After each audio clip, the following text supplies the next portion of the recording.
Alors, bonjour les amis, je vous espère en forme et bienvenue dans cette nouvelle vidéo.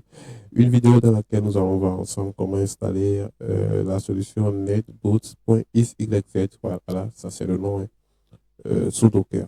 D'abord, quel est l'intérêt de cette vidéo? Alors, cette vidéo vous permettra de pouvoir d'abord installer plusieurs machines à la fois. hein, Et puis, peut-être, ça vous permettra de vous débarrasser totalement de vos clés USB. Voilà. Alors, je vais vous expliquer un peu pour que vous puissiez bien comprendre. On va voir, on va apprendre à installer depuis le réseau, à installer ou bien à démarrer un système depuis le réseau. Si vous prenez les ordinateurs portables, par exemple, et que vous voulez les installer, vous avez plusieurs méthodes de démarrage. La méthode de démarrage la plus utilisée, c'est bien évidemment la méthode par clé USB. Ouais. Bon, c'est pas nécessairement la méthode la plus conviviale ou bien la méthode la plus en fait la plus conviviale en fait. Mais il existe d'autres méthodes qui sont plus conviviales, qui vous permettent d'aller très loin, qui vous permettent d'avoir beaucoup de possibilités en fait. Donc aujourd'hui, c'est ce que nous allons voir. Et la méthode là, ou bien la technologie là, s'appelle le PISE ou bien le IPISE. Voilà, tout simplement. Vous avez les liens dans la descriptive de la vidéo. Ça vous renvoie vers l'article. Vous pouvez aller lire pour avoir beaucoup plus de précision. Voilà. Ce que nous allons faire ici, c'est que nous allons l'installer avec Docker, comme je l'ai dit précédemment. Et pour cela, vous devez avoir des prérequis. Ce que vous avez besoin nécessairement, c'est d'abord une machine qui tourne sous Docker. Donc, je vous ai mis aussi les liens qui vous permettront de pouvoir l'installer rapidement, que vous soyez avec un système Debian ou Red Hat.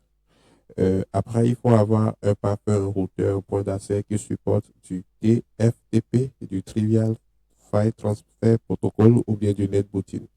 Le TFTP est optionnel, mais le netbooting est obligatoire. Vous devez l'avoir nécessairement. Vous pouvez aussi bypasser cette étape-là, hein, ou bien vous pouvez bypasser ces prérequis-là en installant directement un serveur DHCP sur votre machine virtuelle. Mais on ne va pas faire cela aujourd'hui. Ce que nous allons faire, c'est d'utiliser un pare-feu PF5 qui nous servira de serveur DHCP. Voilà. Et dans les serveurs et dans les paramétrages, on va configurer le DHCP pour que nos machines puissent avoir de l'adresse IP et voilà, interagir. Donc ici, vous avez le lien qui vous renvoie vers l'article, le kit complet pour installer des Docker sous Debian, que vous soyez en face d'un système Debian ou bien un système Red Hat. Voilà, vous avez l'essentiel pour pouvoir déjà installer Docker. Voilà. On ne va pas aller trop dans le bavardage. On va rapidement attaquer le sujet. Donc ici, c'est ma machine, c'est mon, mon pare-feu. Voilà. Donc, ceux qui le savent, j'avance toujours maintenant avec les environnements Prosmos. Ici, c'est mon pare-feu. Et mon pare-feu il a deux interfaces. Voilà. Donc, la toute première interface qui est l'interface VMBR0, qui est le One qui me permet d'avoir la connexion Internet, et le VMBR1 qui me permet d'avoir le réseau local, en fait. Donc, notre machine que nous allons créer tout de suite sera connectée à ce switch ou bien à ce port. Voilà, le VMBR1, tout simplement. Donc, nous allons créer d'abord notre machine serveur. Et puis, on va enchaîner avec la configuration. Pour cela, on ne va pas créer une VM, on va plutôt créer un conteneur. Je le nomme serveur PISE, comme ça. Donc, je renseigne un mot de passe très facile. Je fais suivant. Je choisis le modèle. Je vais aller avec un Debian 12. Je fais suivant. La taille de 8 Go me suffit largement pour les tests. Vous pouvez ajouter si vous en avez besoin. Suivant. le nombre de processeurs 1, moi ça me suffit largement. Le nombre, la mémoire RAM. La mémoire, moi je prends 1 giga pour ma mémoire et pour le swap aussi, je prends 1 giga pour que ça puisse rapidement marcher. Alors, après ça, je fais un suivant. Ici, j'ai la configuration réseau. J'ai deux interfaces, comme je vous l'ai dit. Ici, vous allez vous positionner euh, sur VM1, voilà, comme ça, pour que vous puissiez avoir le réseau local. Et ici, vous allez renseigner votre adresse IP. Donc, l'adresse IP doit être fixe ici. C'est très important. Ça ne devait pas être statique. En fait, ça ne devait pas être en automatique en DHCP. Sinon, vous risquez de ne plus avoir votre service qui tourne. Oui, parce que c'est un serveur. Les clients vont demander du service. Si par moment, l'adresse IP aura changé, donc ça veut dire que le service n'est plus disponible. Donc ici, nous allons fixer l'adresse avec euh, l'adresse là. Donc on prend le 192.168.1.92, ouais, je prends 92/22. Donc ici, je reste très bien avec le VM1, le VMBR1, qui est mon réseau là, mais c'est très important. Et puis, je renseigne mon adresse partielle. Donc, ici, je renseigne juste l'adresse IP de mon routeur ou bien de mon pare-feu PF5 ici. Donc, mon pare-feu est joignable sur le 192.1, 192.168.1.1. Super. Je n'ai pas besoin de faire du DHCP 6. Pour cela, je fais juste suivant. Suivant. J'ai un petit récap, ce qui va bien. Je fais terminer et puis c'est bon. Voilà. Donc là, le système crée ma machine virtuelle ou bien mon conteneur. Une fois que c'est créé, on va se connecter et puis on va poursuivre le reste de la configuration. Alors, ma machine est prête. Là, je vais la démarrer. Je vais démarrer. J'allonge pour que vous puissiez bien voir. Puis après, on va continuer avec les commandes. On va mettre à jour ces routes et mon mot de passe facile. Voilà, donc on va se connecter d'abord. C'est bon, super, je suis connecté. Et puis, on va mettre à jour la machine. Donc, pour cela, je fais apt update suivi de apt upgrade. Super, je fais tirer, je le dis oui.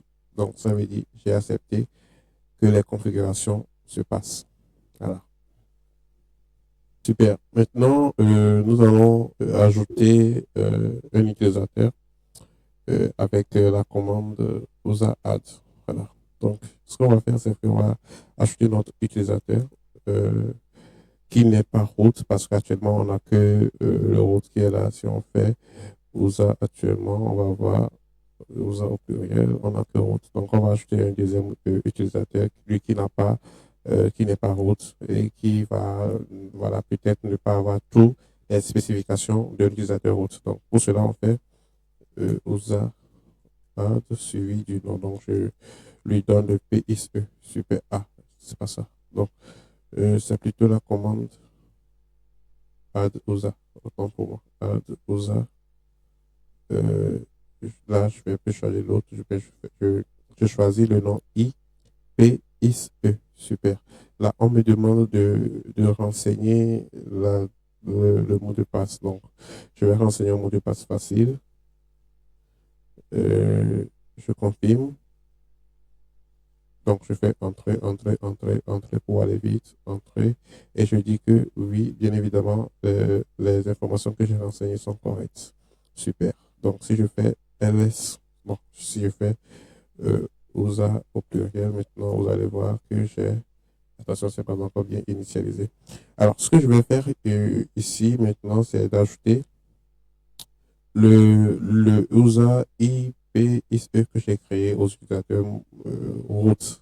Voilà, donc, ou bien au sudo. Voilà. Donc, ce que je vais faire, c'est que au groupe sudo, oui. Là, ce que je vais faire, c'est que je vais renseigner le, cette adresse user mode, suffit de tirer A grand G, suivi du groupe qui s'appelle sudo, suivi de mon utilisateur qui s'appelle IPISE. Voilà, ici. Super, c'est bon. Bon, maintenant, on peut quitter ici. Et puis après, on va se connecter en SSH. Mais bien avant de se connecter en SSH, on va revoir si nous avons, bon, on peut se connecter déjà avec notre utilisateur qu'on a créé, hein, IPSE. Et puis on va voir si on a bien notre adresse IP qui est là. Je fais un petit clear pour vous, on fait IPA. IP-A. Super. Alors, je vais voir. Donc, on est bien avec le 192. Super. Alors, je vais faire un exit et on va se connecter de l'autre côté en SSH pour pouvoir bien coller et copier les commandes.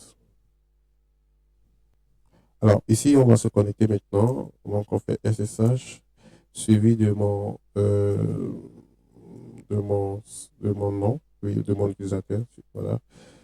Suivi de l'adresse IP qui est le 191, le 192.168.1.92. Je fais entrer. Ok, c'est pas grave. Je copie cette commande-là qui est ici et je viens et je l'applique. Ok, là, on me demande de le faire en quoi? Ok, je rappelle ma commande. Super. Je fais un petit yes. Et puis, je me connecte. Super. Je suis bien connecté à mon serveur. Et ici, je vais appliquer quelques commandes. Voilà. Donc, pour les commandes que je vais appliquer, je vous le montre. C'est les commandes qui me permettront bien évidemment de pouvoir faire de pouvoir installer d'abord Docker. Voilà, donc, on doit d'abord installer Docker.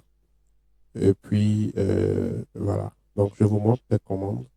Je vous mets aussi les liens dans la descriptive de la vidéo pour que vous puissiez rapidement retrouver les commandes et puis l'installer. Voilà, donc, il suffit de cliquer ici et puis vous allez avoir ça.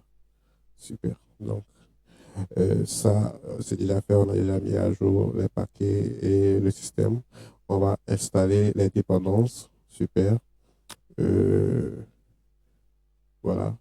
Donc, pour cela, on le fait comme ça. On va copier tout cela et puis on va installer notre serveur. Voilà. Donc, je retourne de l'autre côté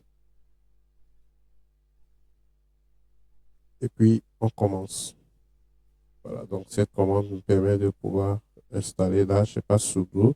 Là, ce que je vais faire, c'est que je vais me connecter en tant que euh, super, non, je fais un, voilà, super, je fais un petit clear et je profite de l'occasion pour installer sudo. Voilà. Si vous n'êtes pas dans un environnement Postmos, vous ne serez pas obligé de passer par là, hein. C'est parce que moi, je suis dans un environnement Postmos que je suis obligé de faire ça. Ok, c'est pas grave. Je installe sudo. Super. Donc, c'est bon. On va commencer par copier et coller les. Voilà. Donc, on me dit de confirmer, je confirme. Après, on va, on va importer la clé GPG de Docker dans notre système. Et puis, on va mettre à jour les dépôts. Et puis, on va installer proprement dit Docker. Voilà, donc, c'est en cours.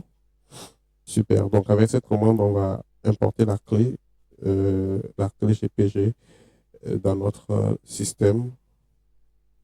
Super, c'est fait. Maintenant, on va rafraîchir ou bien on va mettre à jour les dépôts.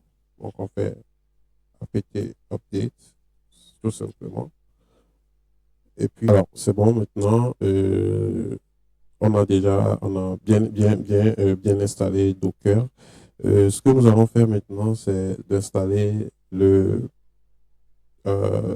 c'est d'installer le conteneur Docker qui va accueillir bien évidemment la solution NetBoot. Pour cela, je vais vous montrer l'écran de mon ordinateur de l'autre côté ici.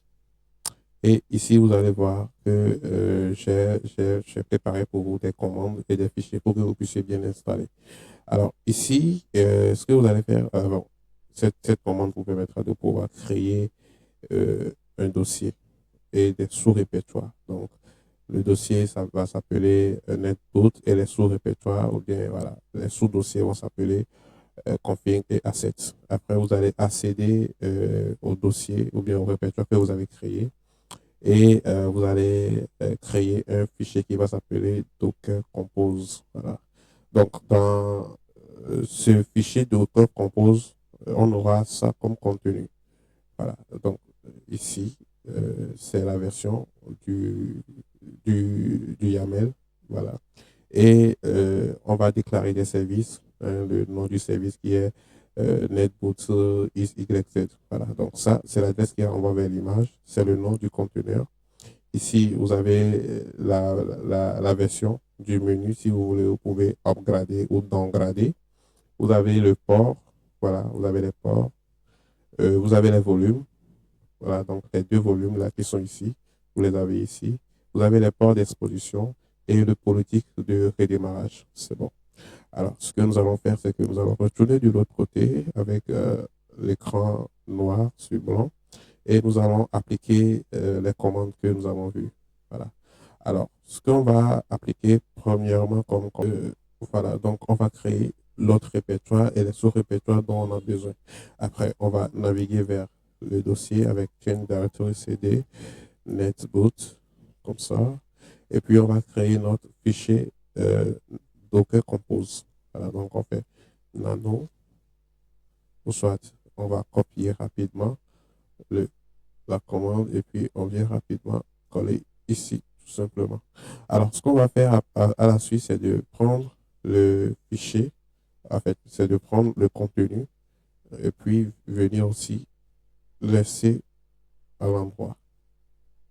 Comme ça, super. On fait CTRL-O, CTRL-IS et on va builder notre conteneur avec la commande Docker Compose up-D, comme ça.